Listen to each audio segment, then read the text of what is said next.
रस्म उल्फत को निभाएं तो निभाएं कैसे, हर तरफ आग है दामन को बचाएं कैसे।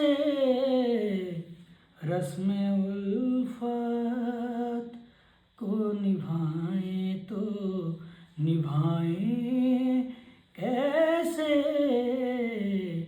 हर तरफ आग है दामन को बचाएं कैसे। नमस्कार दोस्तों, स्वागत है आप सभी का अपने चैनल विचार मंच पर। अभी जो मैं गुनगुना रहा था, शायद यही गाना पुतिन साहब भी गुनगुना रहे होंगे।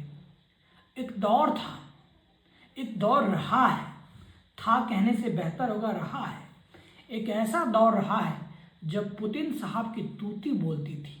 व्लादिमीर पुतिन, जो दुनिया में सबसे ताकतवर नेता माने जाते थे, आज वो बेबस खड़े हैं। आज ऐसी क्या मजबूरी है कि वो चाह के भी अपनों के लिए खड़े नहीं हो पा रहे हैं, आवाज नहीं उठा पा रहे हैं, चुपचाप देख रहे हैं। ये बेबसी क्यों है? तो दोस्तों, इसका आज पड़ताल करते हैं। देखिए, हम बात करते हैं सीरिया के असद सरकार की।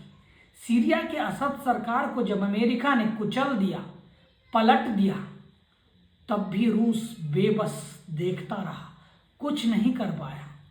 अमेरिका इससे रूस की मजबूरी और कमजोरी को समझते हुए कि रूस तो कुछ करने वाला है नहीं, एक कदम और आगे बढ़ा और वेनेजुएला के मादुरो की सरकार को वहां से रात को उठा के ले गया। और जब रात को उठा के ले गया तो शायद वो आसमान को देख करके मादुरो ये कह रहे होंगे कि शायद मेरे मित्र पुतिन साहब आएंगे और आकर के हमें बचाएंगे और इस मुसीबत से हमें दूर ले जाएंगे। लेकिन इस सब की भी संभावना ना के बराबर रही और ख़त्म सा हो गया, मानो मादुरो को अंतिम सांस सुला दिया गया हो। अमेरिका अब और आगे बढ़ चुका है। अब बारी है ईरान की, जो अमेरिका से आंख में बातें डालकर, आंख में आंख डालकर बात करने की हिम्मत जुटाने वाला एक मुल्क था। उसके खमेनेई की सरकार को, सुप्रीम लीडर खमेनेई को जिस तरीके से इंतकाल कर दिया गया, मौत के घाट उतार दिया गया और पूरे ईरान के एक तरीके से कब्जे में ले लिया गया, तब ईरान की बेबसी भी शायद यही पुकारता होगा कि पुतिन आप कहाँ हो। और पुतिन भी बेचैन हो रहे होंगे कि मैं आखिर मदद क्यों नहीं कर पा रहा हूँ। तो समझिए दोस्तों, आपके जो शत्रु होते हैं, इससे बहुत बड़ी सीख लेने की बात है कि आपके जो शत्रु होते हैं वो इस तरीके से आपको घेर देते हैं आपके ही दायरे में कि आप चाह के भी कोई बड़ा स्टेप नहीं ले पाते हैं। अब समझते हैं इस बात को।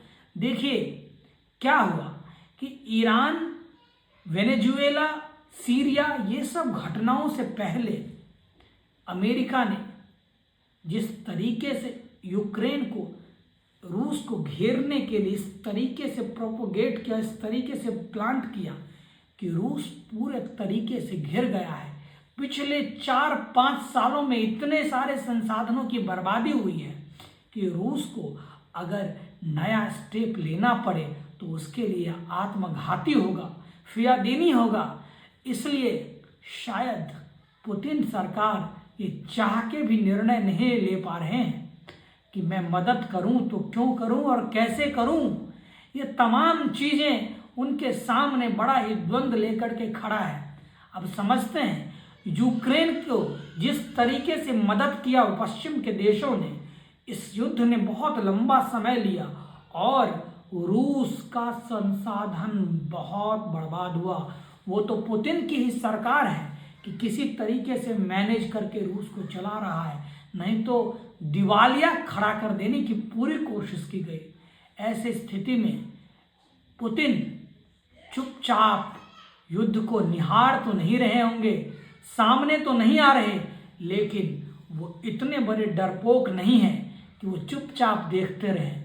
दोस्तों, आपको समझना होगा कि आज जो ईरान जिस तरीके से रिटेलिएट कर रहा है, जिस तरीके से अपनी प्रतिक्रिया दे रहा है, इस प्रतिक्रिया देने में अगर किसी का पीछे से सहयोग है तो वो पुतिन का सहयोग है। और पुतिन के सहयोग से आज आप देख रहे हैं कि अमेरिका को पस्त कर दिया है, और पस्ती ऐसी है कि वहाँ अलग अलग तरीकों पे रिपोर्ट कमिटीज बनने लगी है कि इस युद्ध को अगर लंबे समय तक खींचा गया तो अमेरिका के लिए बहुत ही बड़ी घाटे का सौदा होगा।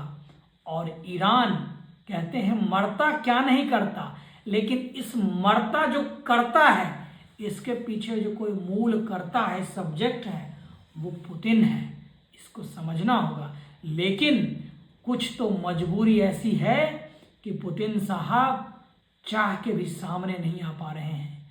और जिस दिन रूस अपनी मुसीबत, खैर कुछ तो मजबूरियां होंगी, यूं तो कोई बेवफा नहीं होता।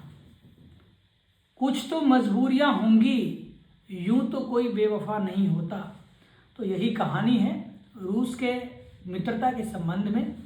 लेकिन उम्मीदें हैं कि रूस अपने कूटनीतिक, अपने बुद्धिमत्ता का परिचय देते हुए अपने मित्र देशों का सहयोग जारी रखेगा और आने वाले समय में विश्व में शक्ति संतुलन में अपनी जो भागीदारी है उसको सुनिश्चित करेगा। इसी आशा के साथ आज के वीडियो को हम यहीं विराम देते हैं।